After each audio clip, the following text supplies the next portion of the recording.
Militer Israel gempur ibu kota Qatar, Doha, pada Selasa 9 September 2025 malam waktu setempat. Dilaporkan bahwa serangan Israel itu menewaskan 6 orang diduga termasuk ajudan Hamas hingga seorang perwira Qatar. Mengutip Tribun News pada 10 September, kabar ini menurut laporan dari beberapa sumber utama dalam pernyataan terbaru mereka. Al Jazeera menyatakan bahwa pemerintah Qatar menyebut serangan itu sebagai tindakan kriminal dan pelanggaran terang-terangan terhadap hukum internasional.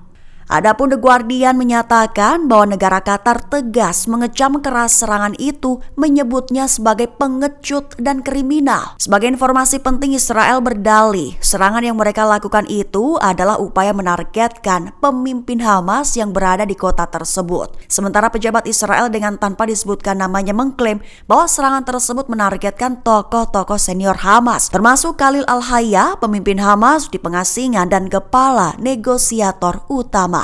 Yaman meningkatkan operasi melawan Israel. Lokasi vital jadi target dengan serangan rudal dan drone. Mengutip Al-Mayadin pada 10 September, serangan itu diumumkan oleh juru bicara Brigadir Jenderal Yahya Sari pada Selasa 9 September 2025. Menurutnya, Yaman meluncurkan rudal balistik hipersonik Palestina 2 yang dilengkapi dengan beberapa hulu ledak. Target serangannya terhadap apa yang disebut target sensitif di sekitar Al-Quds yang diduduki. Ia menambahkan bahwa unit drone juga melakukan operasi terpisah menggunakan 3 drone yang menargetkan Bandara Remon dan 2 lokasi vital di wilayah al-Rashrash atau Eilat. Sari menegaskan bahwa serangan itu berhasil dan menyebabkan jutaan pemukim Zionis mengungsi ke tempat perlindungan. Lebih dari itu, Sari menekankan kembali bahwa operasi Yaman akan terus berlanjut bahkan meningkat hingga perang di Gaza berakhir dan blokade di jalur Gaza dicabut. Perang Qatar versus Israel berpotensi besar terjadi. Perdana Menteri Qatar dan Menteri Luar Negeri Mohammed bin Abdul Rahman Al Thani berikan respons tegasnya. Mengutip Al-Mayadin pada 10 September, Al Thani mengutuk serangan Israel di Doha dan berjanji akan memberikan respons militer atas serangan pada 9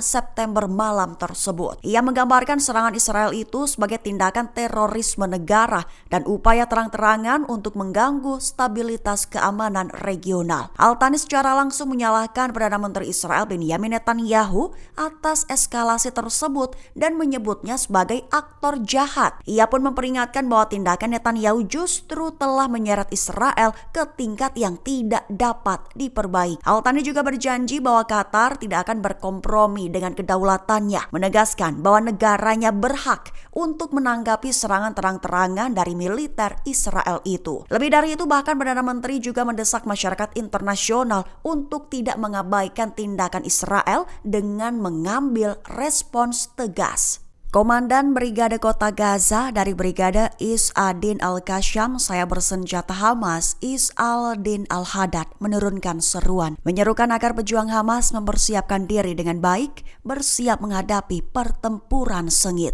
Mengutip Kabarni pada 10 September, hal ini diutarakan oleh Al-Haddad dalam pesan internalnya beberapa waktu lalu. Ia memperingatkan bahwa garis depan dalam beberapa hari dan minggu mendatang akan memanas. Juga faksi-faksi Palestina lainnya memperingatkan anggota mereka tentang hukuman berat jika melarikan diri. Dalam seruan tersebut, Al-Haddad menekankan perlunya persiapan yang matang untuk pertempuran sengit yang bisa berlangsung berbulan-bulan. Seraya menambahkan bahwa semua kemampuan militer dan material yang tersedia akan dimobilisasi untuk memberikan pukulan telak kepada pasukan Israel. Menekankan bahwa Hamas harus bersiap dan tetap berada di kota Gaza, melakukan persiapan militer dan keamanan yang mesti diikuti dalam persiapan operasi. Israel telah melancarkan serangan udara ke ibu kota Qatar, Doha, pada 9 September 2025 malam waktu setempat. Di sisi lain, Amerika Serikat telah diberitahu oleh Israel sebelum serangan dilakukan, namun Gedung Putih menegaskan bahwa mereka tidak terlibat langsung dalam operasi tersebut. Sementara itu, mengutip Al Arabiya pada 10 September, Kedutaan Besar Amerika Serikat di Qatar pada Selasa 9 September melontarkan seruan kepada warganya, mengimbau mereka untuk tetap di tempat setempat setelah Doha menyatakan serangan Israel menargetkan pejabat Hamas di ibu kota Doha. Adapun hal ini menurut pernyataan kedutaan dalam sebuah unggahan di X pada 9 September waktu setempat. Namun menurut perkembangan terkini, Kedubes Amerika Serikat di Qatar telah memperbarui imbauan di mana menyatakan bahwa Kedutaan Besar Amerika Serikat Doha telah mencabut semua pembatasan bagi personilnya. Warga negara Amerika diimbau bahwa peringatan keamanan sebelumnya tidak lagi berlaku dan kebijakan untuk tetap di rumah telah dicabut. Sembari menegaskan bahwa warga Amerika Serikat di Qatar untuk tetap waspada dan terus memantau situasi dan informasi terbaru. Download Tribun X sekarang, menghadirkan lokal menjadi Indonesia.